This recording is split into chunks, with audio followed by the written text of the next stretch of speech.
안녕하세요. 행복한 안식일입니다. 우리 지난 시간에 우리는 누가복음 15장에 나오는 이 탕자의 비유를 살펴보았습니다. 그 중에도 특별히 이 둘째 아들의 이야기를 중심으로 이야기를 나눴었는데요. 혹시 그 둘째 아들의 삶을 묘사하는 키워드 중에 가장 중요했던 단어가 무엇인지 생각이 나시나요? 네, 그것은 바로 선택이었습니다. 이 둘째 아들은 내가 내 삶의 주인이 되기 위해서 아버지를 떠나기로 선택을 했죠. 이제 더 이상 아버지의 뜻이 아닌 나의 뜻대로 내 삶을 살고 싶었기 때문입니다. 그는 거기서 소비라는 방법을 통해서 자신이 꿈꿔왔던 삶을 누립니다. 하지만 가진 것을 다 써버리고 더 이상 소비할 수 없게 되었을 때 그는 누군가의 종이 되죠. 주인이 가라는 곳에 가서 주인이 하라는 일을 할 수밖에 없는 그런 가난한 종이 된 것입니다. 이때 그는 풍족한 품꾼이 되기 위하여 아버지께로 돌아갑니다. 이렇게 그는 아버지를 떠나기로 선택했고 다시 돌아오기로 선택하지요. 결국 그는 이렇게 제자리였지만 그의 여행은 결코 무의미한 여행이 아니었습니다. 왜냐하면 그는 그 여행을 통해서 너무나도 중요한 한 가지를 얻었기 때문이죠. 아버지를 떠나기 전의 아들에게는 없었지만 다시 돌아온 아들에게는 있는 것, 그것이 바로 선택입니다. 이제 그는 아버지와 함께 있는 것이 내가 원해서, 내가 좋아서, 내가 스스로 선택한 것이기에 그의 삶은 결코 이전과 같을 수 없었지요. 이것이 아버지를 떠나 긴 여행을 하고 돌아온 이 둘째 아들의 이야기인 것입니다. 오늘은 그에 이어서 또 다른 아들의 이야기를 살펴보려고 합니다. 바로 이 첫째 아들의 이야기죠. 사실 둘째 아들의 이야기는 그가 다시 돌아온 것을 기뻐하며 다 같이 즐거워하는 이야기로 마무리가 됩니다. 이게 얼마나 행복한 결말입니까?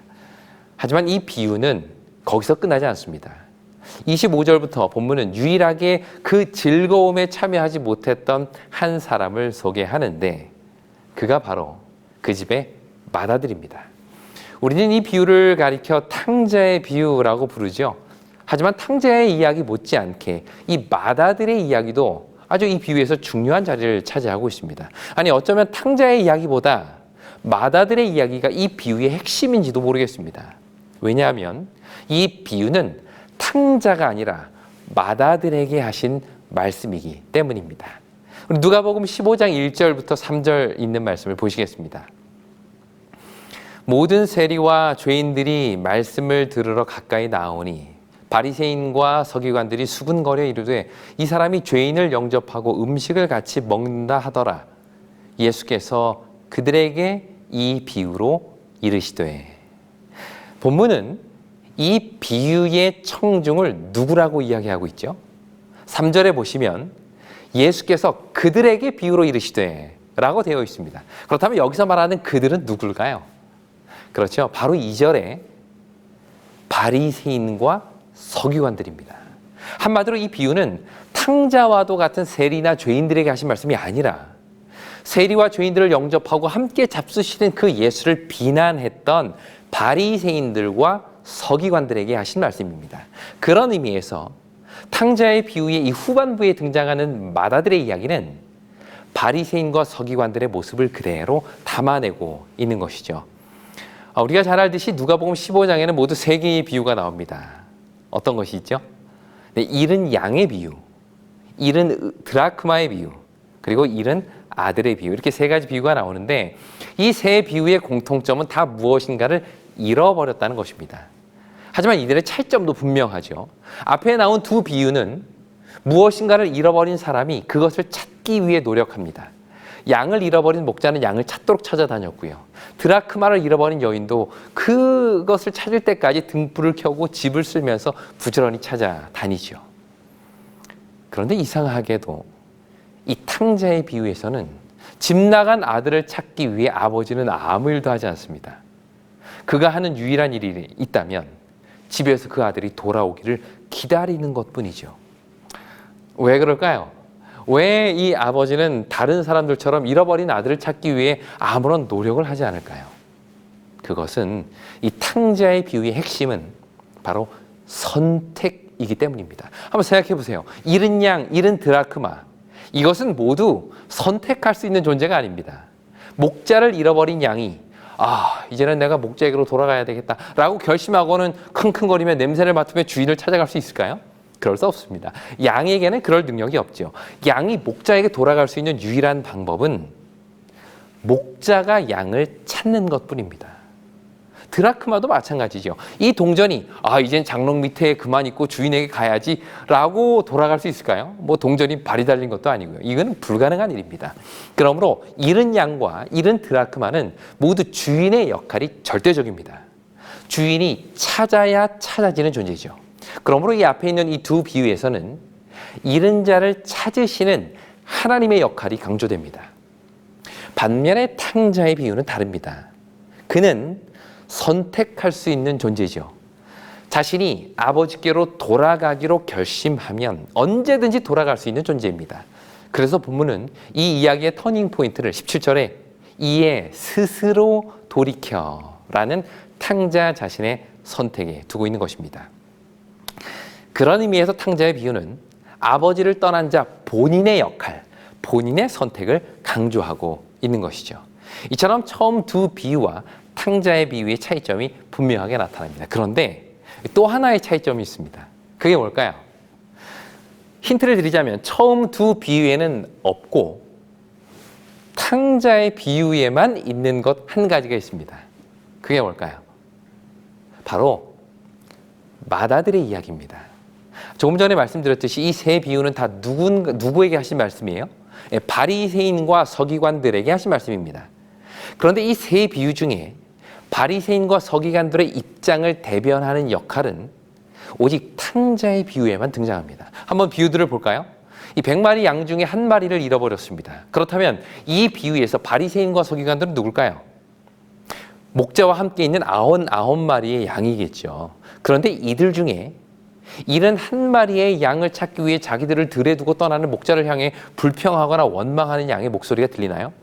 왜 우리들을 그냥 들에 두고 가십니까? 말 안 듣는 그 한 마리 찾으러다가 우리까지 다 잃어버릴 생각입니까? 라는 양들의 불평이 나옵니까? 그런 이야기는 없습니다.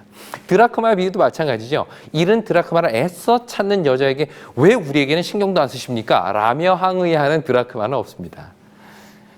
그러나 유일하게 이 탕자의 비유에는 죄인들을 영접하는 예수에 대한 분노의 목소리가 들어있습니다. 2절에 보면 바리새인과 서기관들이 수군거려 이르되 라고 되어 있는데요. 이 수군거리다 라는 말이 불평하다, 불만을 표현하다 라는 뜻입니다.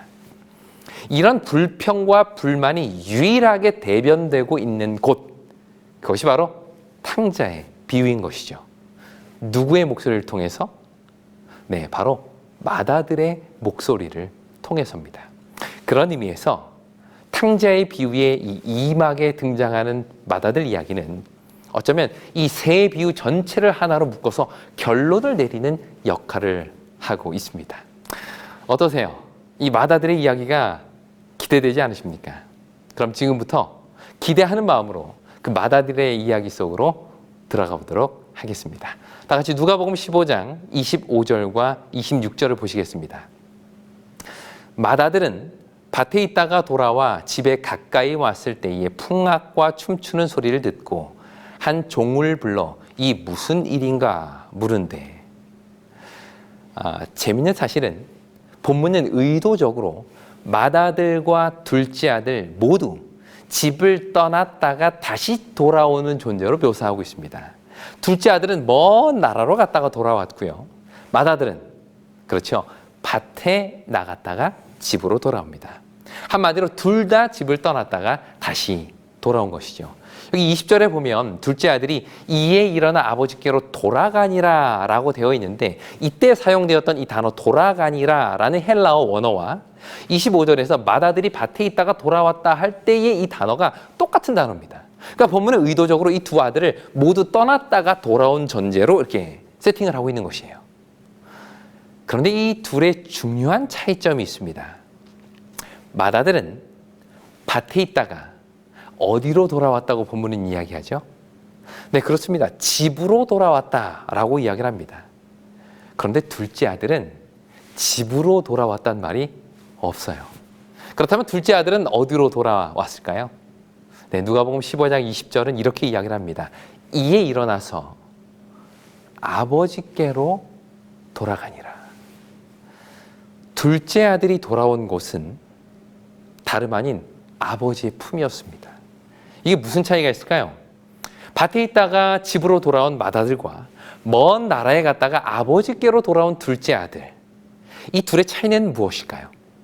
여기 25절에 집이라고 번역된 헬라어 오이키아라는 이 단어는요, 일반적으로 거주하는 건물 혹은 거처라는 의미가 있습니다. 물론 그 속에는 가족을 뜻하는 의미도 있지만 1차적으로는 건물이라는 어떤 장소적인 개념을 나타낼 때 오이키아라는 단어를 씁니다.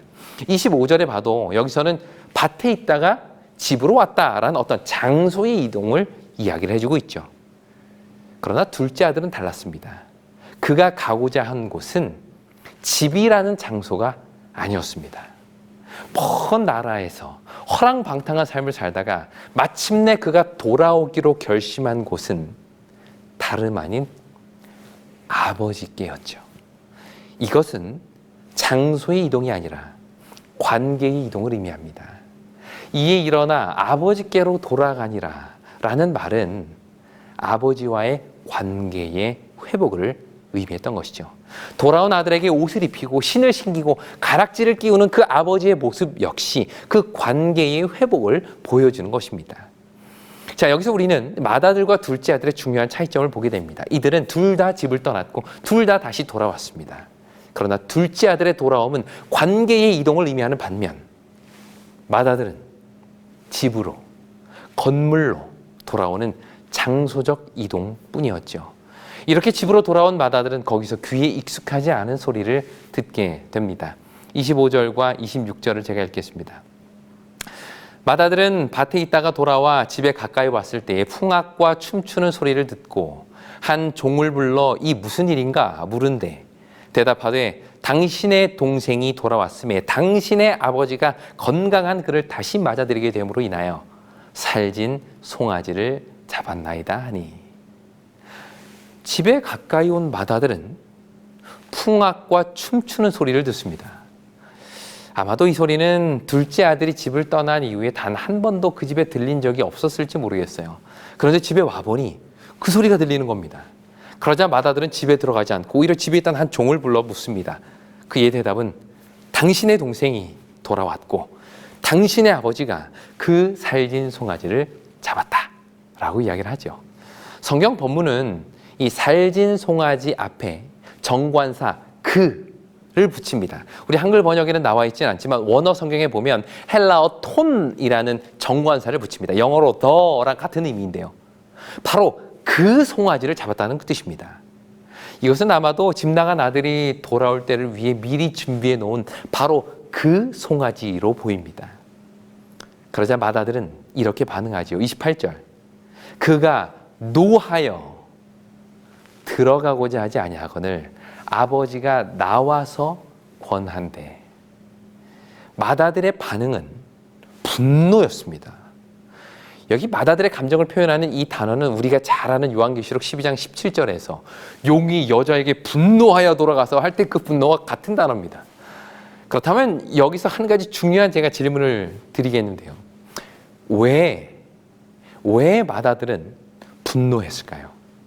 그리고 그 분노는 누구를 향한 것이었을까요? 우리는 29절에서 그 힌트를 찾을 수가 있습니다. 29절과 30절 제가 읽겠습니다. 아버지께 대답하여 이르되 내가 여러의 아버지를 섬겨 명을 어김이 없거늘 내게는 염소 새끼라도 주어 나와 내 벗으로 즐기게 하신 일이 없더니 아버지의 살림을 창녀들과 함께 삼켜버린 이 아들이 돌아오매 이를 위하여 그 살진 송아지를 잡으셨나이다. 본문을 자세히 읽어보면 맏아들의 분노는 자기 동생에 대한 분노가 아니라 아버지를 향한 분노였음을 알 수 있습니다. 그 분노의 핵심은 이것이었죠. 내가 여러 해 동안 아버지를 섬겼습니다. 그런데 나를 위해서는 염소 새끼라도 준 적이 없는데 저 쓰레기 같은 동생이 돌아오니 그 살진 송아지를 잡는다고요? 맏아들의 분노는 아버지의 행동에 대한 것이었습니다. 더 정확히 말해서 아버지가 베푼 그 은혜에 대한 분노였던 것이죠. 그는 말합니다. 내가 여러 해 아버지를 섬겨 명을 어김이 없거늘. 여기 맏아들이 사용한 이 섬기다라는 표현은 종이 되다, 종으로 주인을 섬기다라는 뜻입니다. 그는 지금까지 자신을 아들이 아닌 종으로 생각하고 있었던 것입니다. 종처럼 일하고, 종처럼 아버지를 섬기고, 종처럼 순종해 왔던 것이죠. 아버지의 명령을 어긴 적도 없고 아버지를 떠난 적도 없습니다. 오늘날로 말하면 늘 교회 안에 살았고, 안식일이면 언제나 교회에 와서 저녁 늦게까지 활동했고, 돼지고기 한 번 먹은 적이 없는 그런 사람이라는 것이죠. 그런데 그런 자신과 전혀 다른 삶을 살아온 저 둘째 아들, 아버지의 살림을 창녀들과 함께 삼켜버린 저 아들을 위해서 그 살찐 송아지를 잡다니요. 그는 아버지가 베푼 은혜를 도저히 납득할 수 없었던 것이죠. 지금까지 자신이 살아온 삶에 대한 억울함과 그에 상응하는 대가를 받지 못한 것에 대한 분노가 아버지를 향해 쏟아진 것입니다. 그런데 사실 이 맏아들의 분노는 자신에게 염소 새끼라도 주지 않은 것에 대한 분노는 아니었습니다. 이게 무슨 말일까요? 사실 그의 분노는 둘째 아들을 위해 잡은 그 살진 송아지 때문이었습니다. 한마디로 내가 받지 못한 것에 대한 분노가 아니라 남이 받은 것에 대한 분노였던 것이죠. 아마 둘째 아들이 돌아오지 않았더라면 맏아들은 이날도 어김없이 집에 돌아와 불평 한마디 없이 아버지와 함께 식사를 하며 하루를 마무리했을 것입니다. 그런데 문제는 내가 받지 못한 것을 받을 자격도 없는 사람이 받았다는 것이죠. 이것이 그를 분노하게 만든 이유입니다. 그런데 여기서 잠시 맏아들의 이 마음을 좀 더 자세히 한번 들여다보기를 원합니다. 29절 말씀 보시겠습니다. 아버지께 대답하여 이르되 내가 여러 해 아버지를 섬겨 명을 어김이 없거늘 내게는 염소 새끼라도 주어 나와 내 벗으로 즐기게 하신 일이 없더니. 자, 이 아들의 말에서 여러분 뭐가 느껴지시나요? 그는 지금까지 여러 해 동안 아버지를 섬겨왔습니다. 또 아버지의 명령은 한 번도 어긴 적이 없죠. 그런데 그 삶에 전혀 기쁨이 없어 보이지는 않으시나요? 아버지랑 함께한 시간이, 아버지의 말씀을 따라 살아갔던 그 삶이 아들에게는 기쁨이 아니라 억지로 참고 어쩔 수 없이 살아왔던 나날들처럼 느껴집니다. 그런데 반대로 이 둘째 아들은 지 하고 싶은 거 다 하고 지 먹고 싶은 거 다 먹고 쓰고 싶은 대로 다 쓰고 살았는데 결국 자기와 똑같은 아들의 자리로 돌아오는 것이죠. 바로 여기서 맏아들은 자신의 삶에 대한 억울함을 느낍니다. 그동안 참고 살았던 세월이 억울한 것이죠. 나도 하고 싶은 거 하고 먹고 싶은 거 먹고 사고 싶은 거 사고 싶었지만 아버지의 뜻이 아니기 때문에 찾아왔는데 그런 자신과 허랑방탕한 둘째 아들이 똑같이 취급을 받는 것에 대하여 그는 견딜 수 없는 억울함을 느낀 것입니다. 오늘 우리는 어떻습니까? 혹시 하나님 안에서의 삶이 아무런 기쁨 없이 그냥 억지로 사는 그런 삶은 아닌가요? 내 부모님이 교회 다니시고 교회 가라니까 억지로 와서 앉아있고 교회의 직분을 맡았으니까 억지로 그 일을 하고 계시지는 않느냐는 것입니다. 어려서부터 교회 안에 자라왔기 때문에 아버지를 떠나는 것은 두렵지만 마음으로는 그 먼 나라의 삶을 동경하고 있지는 않느냐는 것입니다. 세상 사람들이 누리며 사는 그 삶이 오히려 부럽지는 않으신가요? 그런 의미에서 당당하게 아버지의 재산을 요구하고 자기가 원하는 삶을 찾아간 둘째 아들의 용기가 내심 부럽게 느껴지시지는 않느냐는 것입니다. 이런 사람들이 가장 부러워하는 성경 인물이 있습니다. 누굴까요? 바로 예수님의 십자가에서 회개한 한편 강도입니다.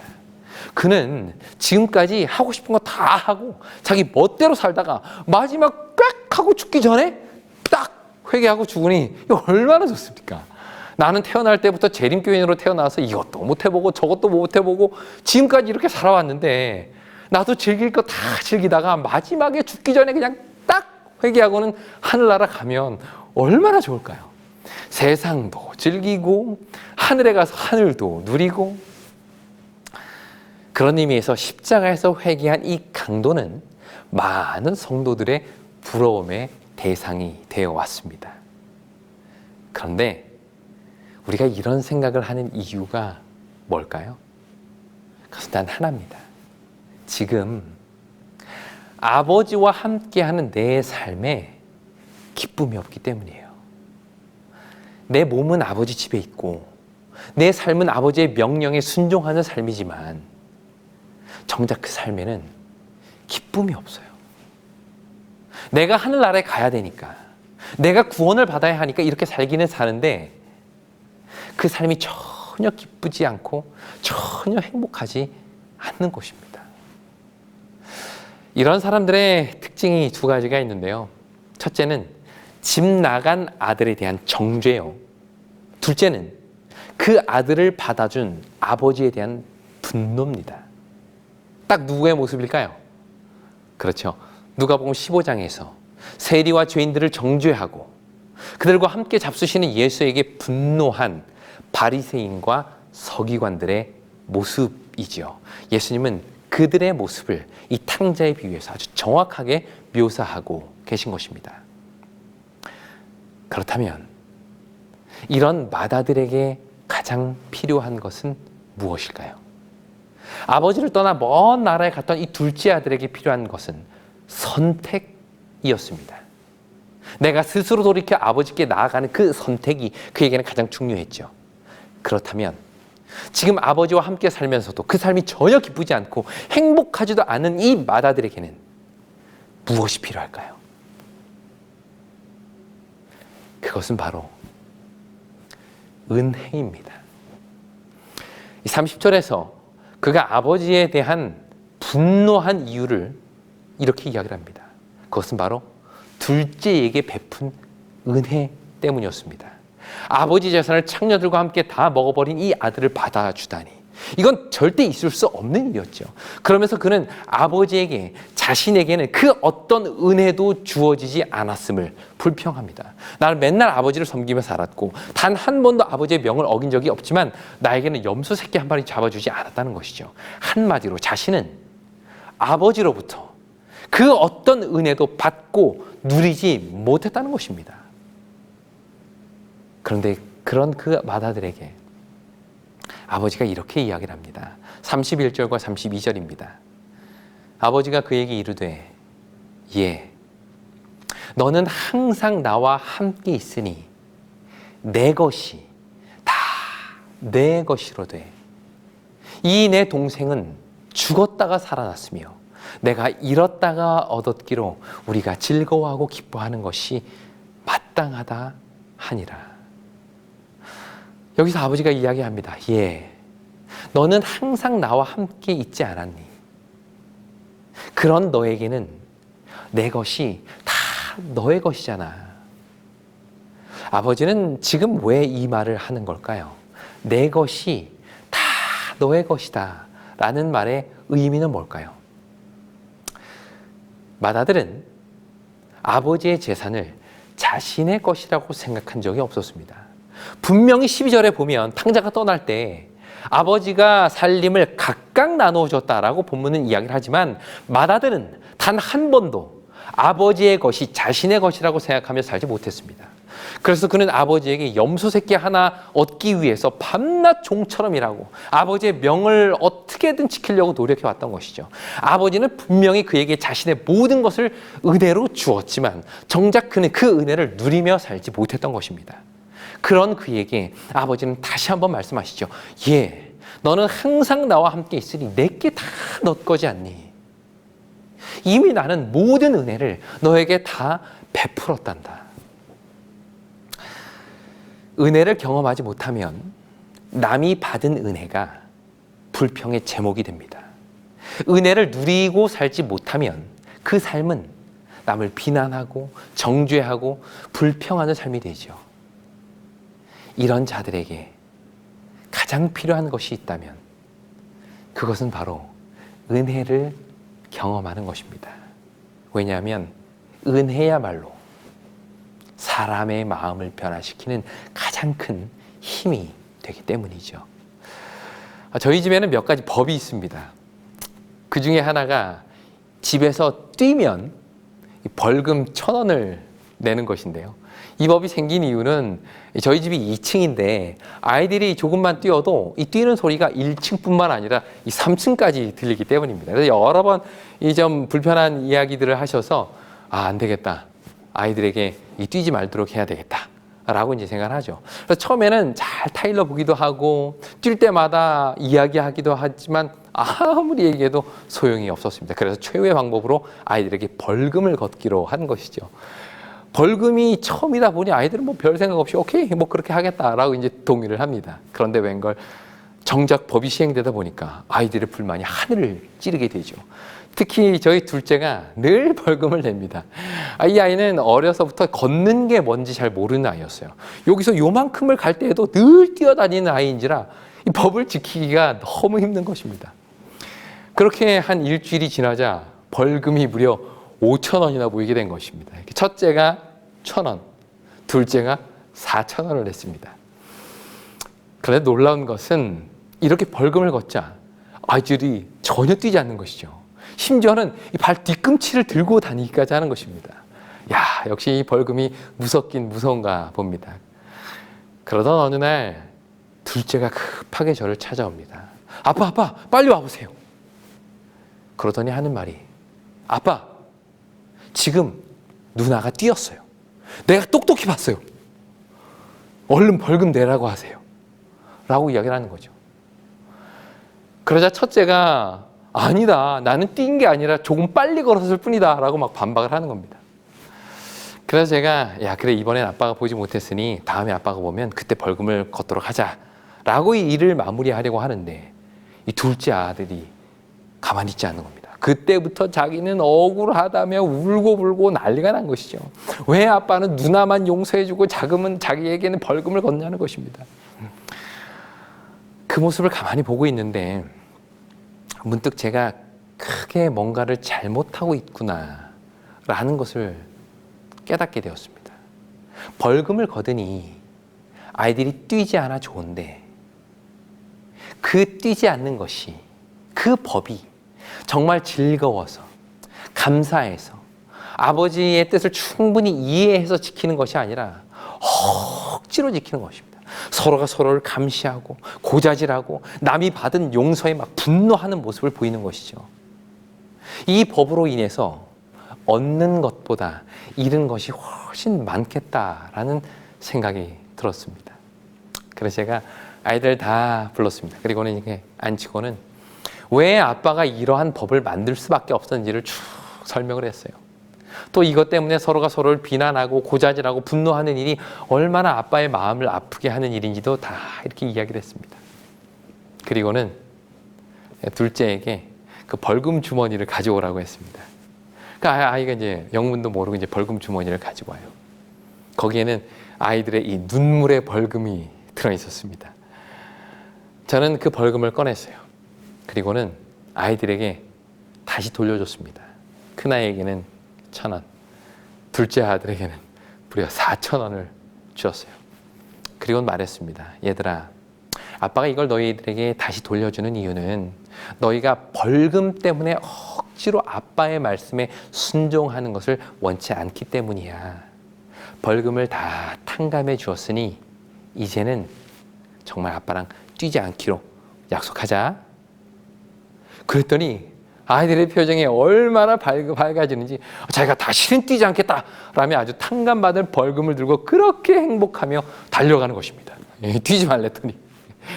물론 그 외에도 아이들은 여전히 뛰었고 저는 그때마다 우리의 약속을 상기시키려고 노력을 했죠. 하지만 달라진 게 하나가 있습니다. 그것은 바로 아이가 아빠를 대하는 그리고 서로를 대하는 태도였죠. 은혜를 경험하자 서로에게는 더욱 관대해졌고요. 아빠에게는 부드러워졌습니다. 이것이 은혜를 경험한 자들의 모습이겠죠. 이 비유에 나오는 이 맏아들, 그는 아버지와 함께 있었지만 아버지의 법 아래 있었지만 그래서 아버지의 명을 단 한 번도 어긴 적이 없지만 아버지의 은혜를 경험하지는 못했습니다. 그의 섬기는 섬김은 은혜에 대한 감사가 아니라 은혜를 얻기 위한 그의 노력이었던 것이죠. 그의 순종은 베푸신 은혜의 열매가 아니라 은혜를 누리기 위한 조건이었던 것입니다. 그렇기에 아버지와 함께한 그의 삶에는 기쁨도 감사도 없었습니다. 그러다 보니 돌아온 둘째 아들에게 베풀어지는 그 은혜가 이 아들로 하여금 분노하게 만든 것이죠. 오늘 우리는 어쩌면 다 아버지 집 안에 있는 자녀들인지 모르겠습니다. 각자에게 주어진 밭에 나가서 열심히 일하고 저녁에 돌아온 자녀들 말입니다. 여러분들의 오늘 하루의 삶은 어떠셨습니까? 각자의 사역의 밭에서 흘린 그 모든 땀과 노력들이 혹시 우리의 불평의 제목이 되고 있지는 않으신가요? 지금 나는 아버지와 함께 있지만 그냥 단순히 같은 집, 같은 공간에만 있을 뿐 우리의 마음은 점점 더 아버지와 멀어지고 있지는 않느냐는 것입니다. 그런 우리에게 필요한 것이 바로 은혜입니다. 은혜. 내가 아버지와 함께 살면서 받은 그 은혜를 이 시간 한번 생각해 보시길 바랍니다. 1년의 절반을 보내면서 그동안 하나님이 내 삶에 베풀어 주신 그 은혜를 이 시간 조용히 묵상해 보시기 바랍니다. 이미 하나님은 우리에게 모든 것을 주셨는데 내 것이 다 너의 것이다 라고 말씀하셨는데 우리는 오히려 종의 마음으로 그것을 억지로 지키고 있지는 않으신가요? 오늘 이 안식일 이미 내게 주어진 그 은혜를 생각하며 감사하는 하루가 되기를 간절히 바랍니다. 이 탕자의 비유에 나오는 그 아버지, 그분의 모습을 가만히 보시면 그분은 언제나 밖으로 나와 아들을 맞이하시는 분으로 묘사됩니다. 둘째 아들이 돌아왔을 때도 그랬고요. 첫째 아들이 분노하여 집에 들어가지 않고 밖에 서 있을 때도 그랬습니다. 아버지에게는 돌아온 탕자가 귀한 만큼 아버지에게 씩씩거리며 분노를 토해냈던 이 맏아들도 정말 소중했던 모양입니다. 특이한 점은 이 비유는 아버지의 말로 끝납니다. 우리가 즐거워하고 기뻐하는 것이 마땅하다 하니라. 여기에는 어떤 내용이 나오지 않아요? 그렇죠. 맏아들의 반응이 나오지 않습니다. 여러분들 생각은 어떠세요? 이 맏아들이 아버지와 함께 집으로 들어가 잔치에 참여했을까요? 아니면 참여하지 않았을까요? 글쎄 잘 모르겠습니다. 어쩌면 예수님께서 이 비유의 결말을 이렇게 오픈해 놓으신 이유는 그 결말을 우리 스스로 한번 써보라는 초청이 아닐까요? 오늘 우리 모두 내 것이다, 너의 것이다 라고 말씀하시는 그 아버지의 은혜를 경험함으로써 그 잔치에 함께 즐거워할 수 있게 되기를 간절히 바랍니다. 이것이 은혜를 아는 자의 삶이기 때문이죠.